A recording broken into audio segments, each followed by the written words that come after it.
kind of watching it with between your fingers. But what I will say is Tottenham seem to find a way to beat the teams that they shouldn't beat and then lose against Ipswich or Bournemouth. You know, they just beat City. Yeah, the one win that he mentioned 4-0. was against City. Exactly. But then that was against a City side hopelessly out of form. No win in November across 6 games. Yeah, but no one expected them to go there and win 4-0. 17 goals in those 6 games. I mean, I think this Chelsea is in such good form. The way that Tottenham want to play, it is unsustainable against this Chelsea team. With Vicario as well being out.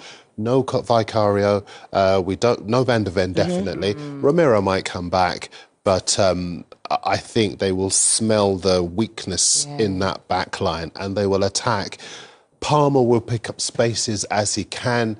Madueke will float between the fullback and the centre half, and on the left side, any number of options they have to be able to go at them. This could be a difficult afternoon at the Tottenham Hotspur Stadium because obviously with the fans kind of turning against Postecoglou, and there had been a split between those who wanted to see the free-flowing football after Conte and Mourinho and those who loved the pragmatism of those two men.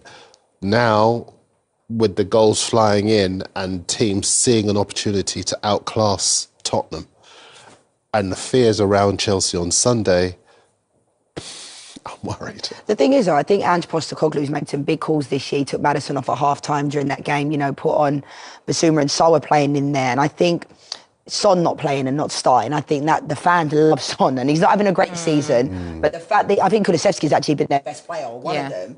But I think that's when the fans start to kind of demand that, you know, you're going to lose games in this Premier League. Not everyone's going to go for, unless you're Arsenal Invincibles, and for a whole season without losing. But I think that game against Bournemouth was poor. When you're in a team that plays tactics that you think this isn't working, what's it like in a dressing room with the players? Do you tell the manager? Because that high line that they play, opposition teams are finding it so easy to play against. I'm just going to put the question on pause, and we're going to hear from the managers, and then we'll come back and hear from you in just a second, because Big Ange has been asked about that altercation with the fans. Let's hear from him. I've lived in this world for long enough to know that when people aren't happy, they'll express their opinions, and I'm never going to hide. I'm never going to shirk that responsibility. That's fine. You know, I'll take on board. Is it nice? No, because like I said last night, I'm not just a manager. I'm a human being like everyone else. None of us likes to hear those sort of things, but it is what it is. It doesn't disappoint me. It doesn't frustrate me. It doesn't make me angry. I'm just as determined as ever to get it right. Not because of that, but because of my resolve to bring success to the football club. If I was worried about my own existence, I would have fought tooth and nail to block Harry Kane leaving the football club. But it wasn't the right decision for the club because he was in the last year of his contract. They are, first of all, very good players, very good manager. They play, it's very clear what they want to do on the ball and off the ball. And then what kind of problems they have, I don't know. You have to be there to understand what kind of problems. But they are fantastic team, and you see also the results. 2 weeks ago they beat City 4-0. So they are very good team. Okay, so we're going to get your answer. And it was like a game show, so we find out who wins after the break.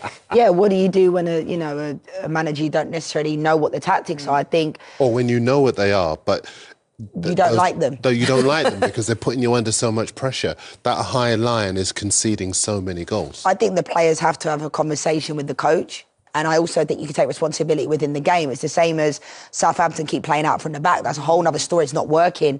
And I think sometimes the coaches have to just let the players, yes, set them up. That's what you do. That's what you're the training ground for. But also give more responsibility to the players. But I played for coaches where, I won an Olympic bronze medal playing for England, and we just used to bypass the midfield. We went straight from our centre-back to our centre-forward, and we were thinking we couldn't stand the tactics, but we were like, hold on a minute here. This isn't our style of football, but we're winning. So you have to work with what the players are wanting, and if it can have to be cumbersome, because like I said, during that World Cup, we didn't like the coach's tactics, but we just kind of thought, well, actually, we're winning here. We tried to play football for 15 years, didn't win a medal, and now we're playing like this type of football where it's like table tennis and we're winning. So I think it has to come from the players buying in, but if it's not working, players then have to take responsibility and think, this is not working. That's down to the teams have leadership groups It's not just the captains now. Yeah. In a team, it's like, this is not working, this is what we need. There's no exaggeration to say that Bournemouth should have scored 5 the other night. They were that shambolic at the back. They lacked so much urgency. And fans have bombarded phone-ins. They've been on social media.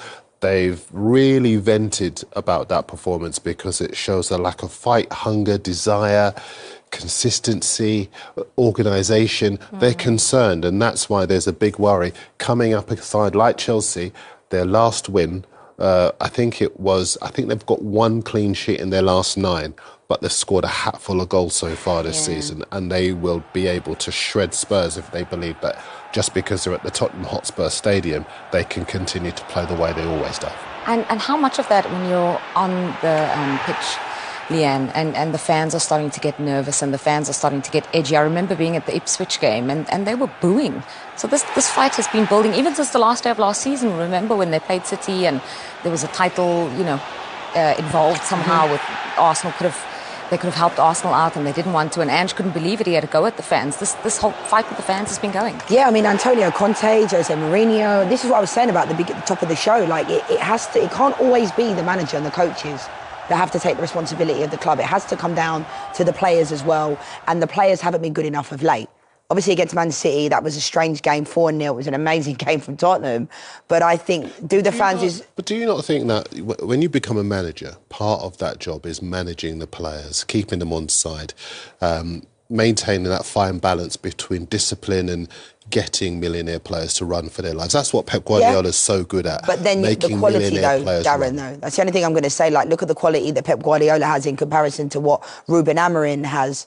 They're not the same type of quality players. Same with Tottenham. If you look at Amorim, United players have started running. The urgency is back in their game. I watched them against Everton. 2 of the 4 goals they scored were from pressing. Yeah, there's non-negotiable. Forcing other players to lose the ball.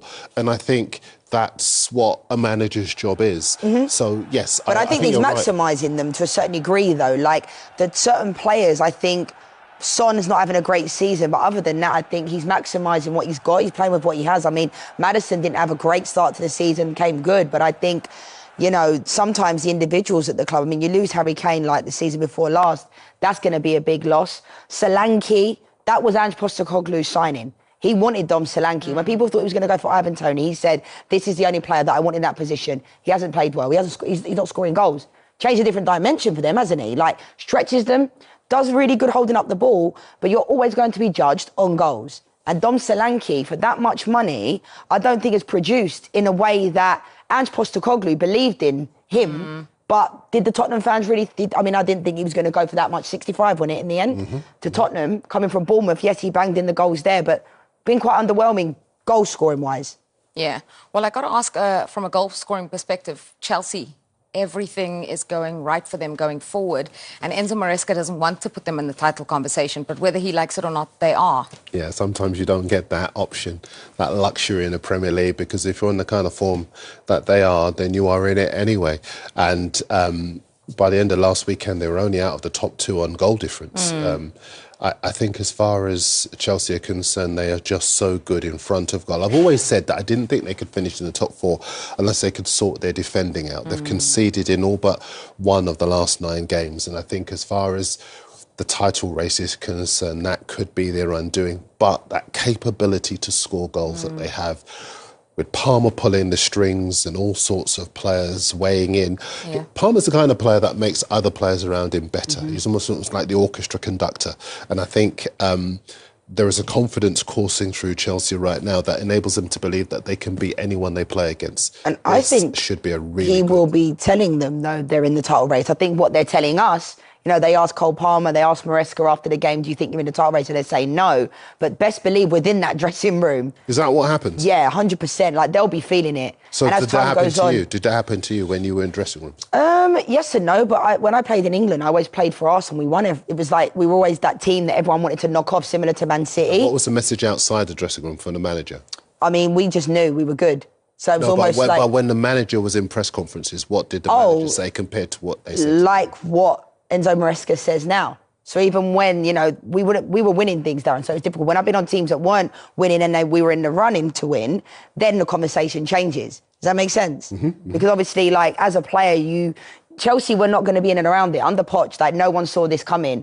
Enzo Maresca's gone in there. I think Caicedo's having a better season this year. I think, obviously, Cole Palmer and Nkunku, Christopher Nkunku, I really like him. RB Leipzig, I thought he was brilliant. And obviously, he had that injury when he first came in. But they've scored 5 midweek, 5 different goal scorers.